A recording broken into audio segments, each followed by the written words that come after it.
नमस्कार, आप देख रहे हैं न्यूज 18। मैं हूं आपके साथ मेनका चौधरी। खबरें अब विस्तार से देखते हैं। सीएम योगी आदित्यनाथ वाराणसी के दौरे पर हैं। सोमवार को जहां सीएम योगी ने कानून व्यवस्था और विकास कार्यों की समीक्षा की और सर्किट हाउस में मीटिंग कर अधिकारियों से निर्माणाधीन सड़क परियोजनाओं का स्टेटस जाना। उसके बाद सीएम योगी बाबा विश्वनाथ मंदिर और काल भैरव मंदिर पहुंचे दर्शन पूजन के लिए।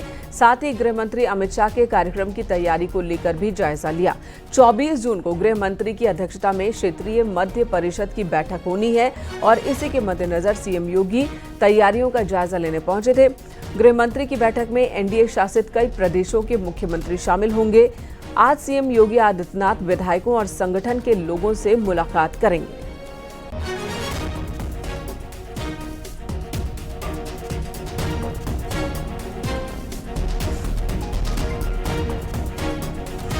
और वाराणसी के बाद सीएम योगी आदित्यनाथ गोरखपुर जाएंगे। सुबह 10 बजे सीएम योगी गोरखपुर पहुंचेंगे और विरासत गलियारे का निरीक्षण करने वाले हैं।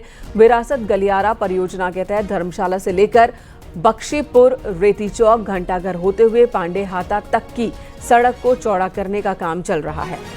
3 किलोमीटर से ज्यादा लंबी इस सड़क को 12.50 मीटर चौड़ा किया जाएगा, जिस पर तकरीबन 555 करोड़ रुपए खर्च होंगे।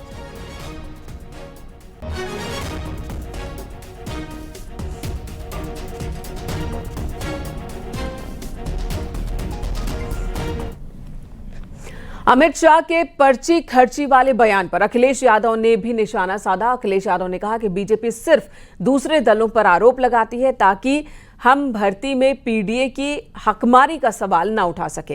कांग्रेस नेता अजय राय ने भी योगी सरकार पर सवाल उठाए हैं। अजय राय ने क्या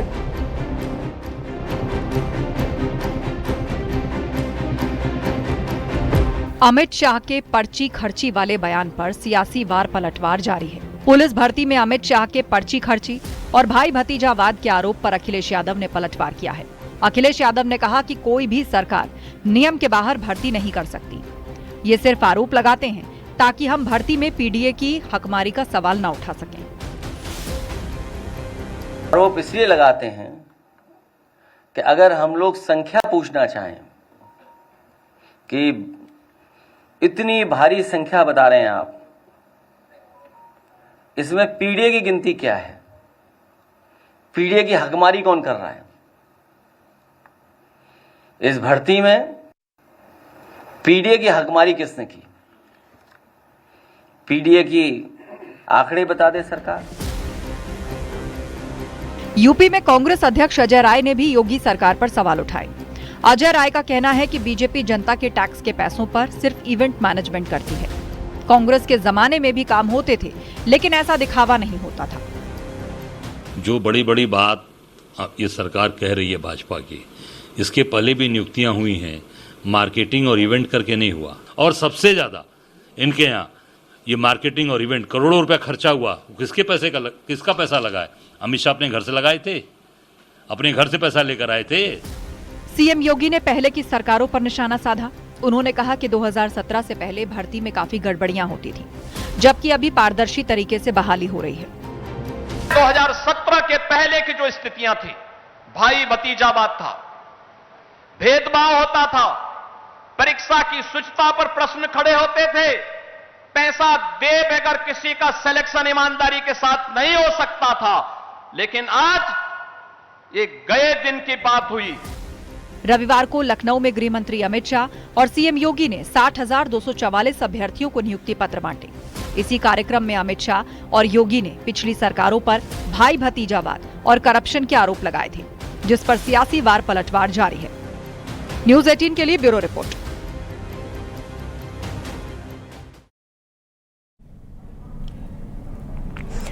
अयोध्या में अश्लील गानों पर रील बनाने के मामले फिलहाल थमते नहीं दिख रहे हैं। बीते 1 महीने में सोशल मीडिया पर अश्लील गानों वाली कई रील्स वायरल हो चुकी हैं। लता मंगेशकर चौक पर भी रीलबाज अश्लील गानों पर रील बनाते दिखे, जहां हमेशा सुरक्षा बल मौजूद रहते हैं।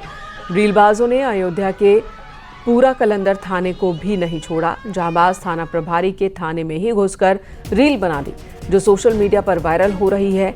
पुलिस की किरकिरी हो रही है। लगातार अयोध्या की मर्यादा को तार-तार करते रीलबाजों से अब अयोध्या के संत भी आक्रोशित हैं। संत समाज ने अश्लील गानों पर, इस तरह की रील बनाने वालों पर कार्रवाई की मांग की है और पुलिस पर भी सवाल खड़े किए।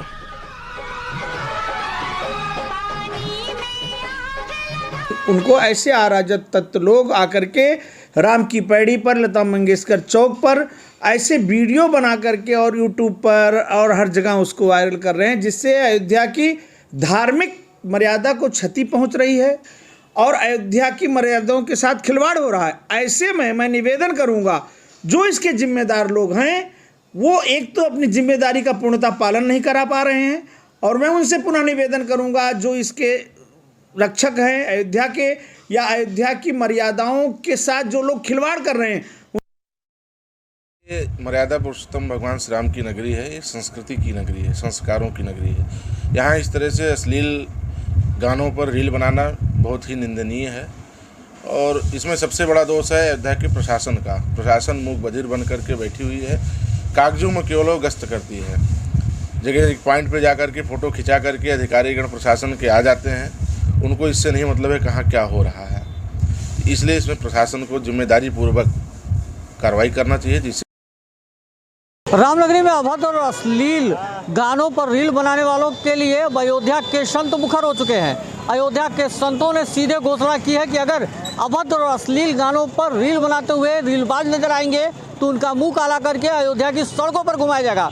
क्योंकि रामनगरी अब एक मर्यादा पुरुषोत्तम भगवान राम की नगरी है और रामनगरी की मर्यादा को तार तार कर रहे इन रीलबाजों को लेकर अब संत समाज मुखर हो चुका है।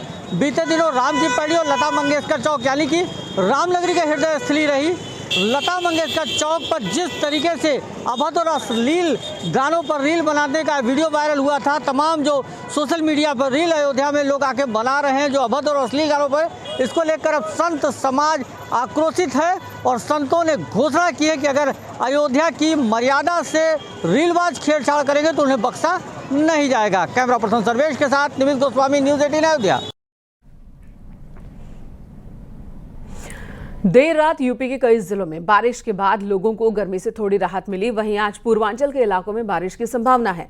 मौसम विभाग के मुताबिक 19 जून से पश्चिमी यूपी और मौसम का मिजाज बदल जाएगा पश्चिमी यूपी में और लोगों को गर्मी से राहत मिलेगी। लखनऊ, गोरखपुर, प्रयागराज में बारिश हो सकती है।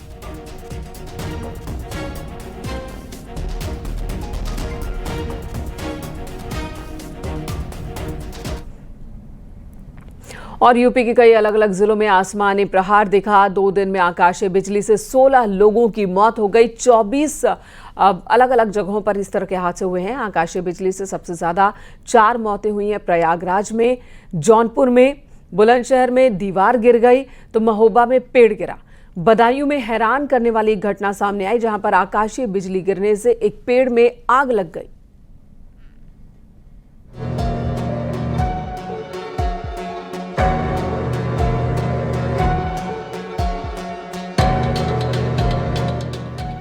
आसमान से बरसी मौत, छिन गई 16 जिंदगियां। कहीं गिरी दीवार तो कहीं धराशायी हो गए पेड़। यूपी के अलग अलग इलाकों में आकाशीय बिजली से 16 जानें चली गईं, तो कहीं दीवार गिर गई, कहीं पेड़ धराशायी हो गया तो कहीं आकाशीय बिजली ने पेड़ को ही जला दिया। प्रयागराज में आकाशीय बिजली से सबसे ज्यादा मौतें हुई। यमुना पार के 12 थाना क्षेत्र के सोनबरसा गांव में आकाशीय बिजली गिरने से एक ही परिवार के 4 लोगों की मौत हो गई। सीएम योगी ने इस घटना पर गहरा दुख भी जताया। वहीं गाजीपुर में 2 अलग अलग इलाकों में आकाशीय बिजली गिरी। पहला हादसा रेवतीपुर थाना क्षेत्र के अठेठा गांव में हुआ तो दूसरा हादसा सैदपुर के खजुरा गांव में। इन दोनों हादसे में 2 लोगों की मौत हो गई।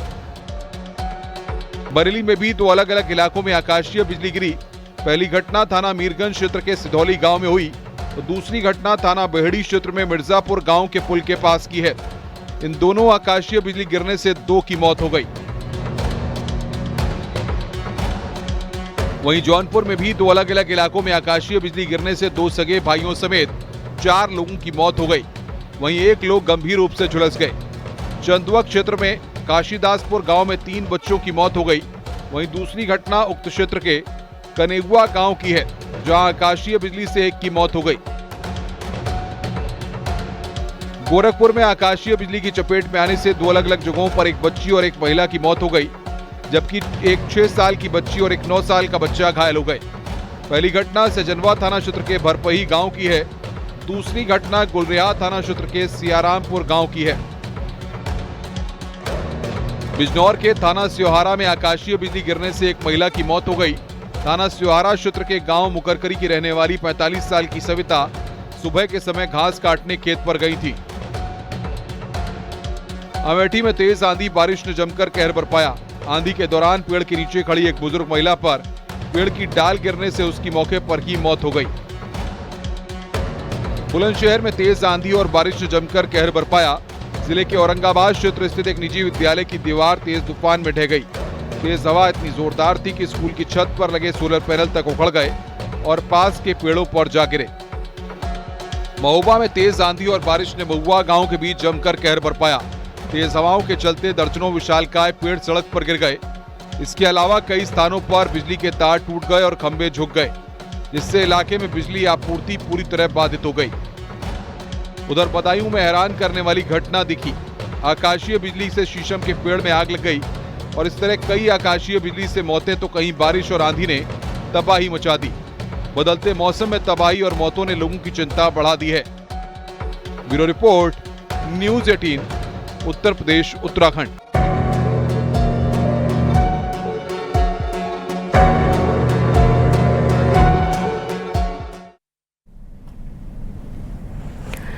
खबर अलीगढ़ से, जहां पर एएमयू में एमबीबीएस छात्र की सुसाइड की कोशिश के बाद छात्रों ने वाइस चांसलर ऑफिस के बाहर हंगामा किया। एमबीबीएस फाइनल ईयर के दर्जनों छात्र छात्राएं वाइस चांसलर से मिलने पहुंचे और प्रशासन के खिलाफ प्रदर्शन शुरू किया। एमबीबीएस के एक छात्र फेल किया गया, जिससे वो मानसिक तौर पर तनाव में आ गए और एक छात्र ने जान देने की कोशिश की है। प्रदर्शनकारी छात्रों ने डिपार्टमेंट पर पक्षपात करने और उत्पीड़न के गंभीर आरोप लगाए हैं।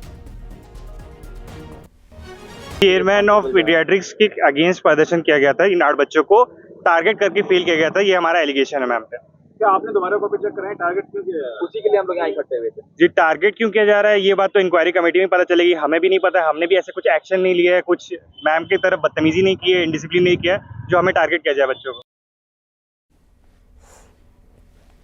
महोबा जिला अस्पताल में आज के वैज्ञानिक युग के बावजूद डॉक्टर द्वारा अंधविश्वास को बढ़ावा देने का एक मामला सामने आया।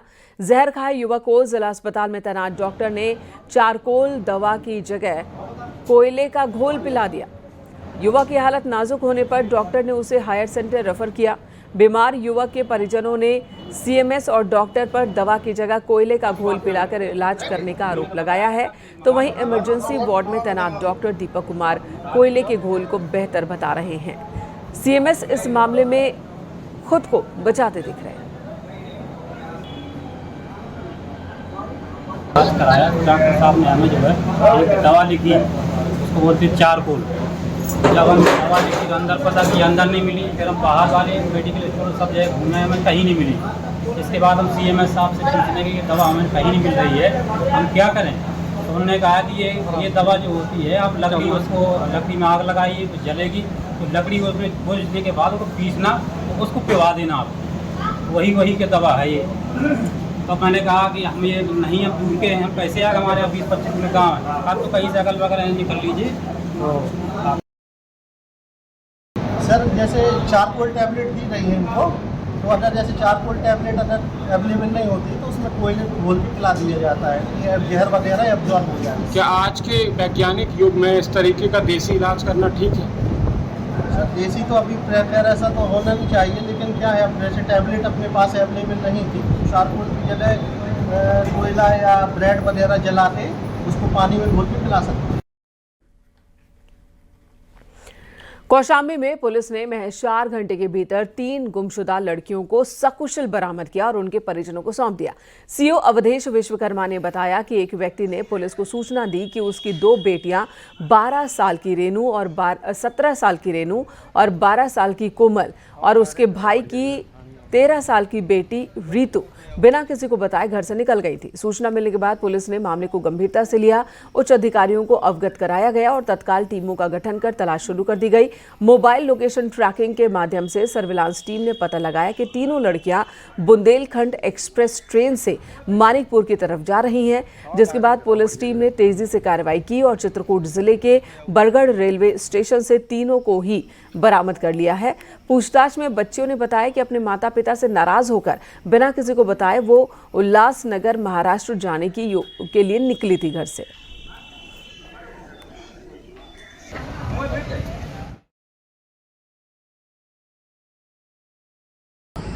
सर्विलांस सेल की मदद से उस बच्चियों के लोकेशन को ट्रेस किया गया और जीआरपी के सहयोग से इन तीनों बच्चियों को सकुशल बरामद कर लिया गया है। बच्चियों से पूछताछ करने में बताया गया कि परिजन के डांटने फटकारने पर नाराज होकर के वो महाराष्ट्र जा रही थी। अभी लिखा पढ़ी करके बच्चियों को सुपुर्द कर दिया गया है। इसमें जो और विधिक कार्रवाई है वो की जा रही है। यहाँ रुकेंगे एक छोटे से ब्रेक के लिए। खबरें ब्रेक के बाद भी जारी हैं।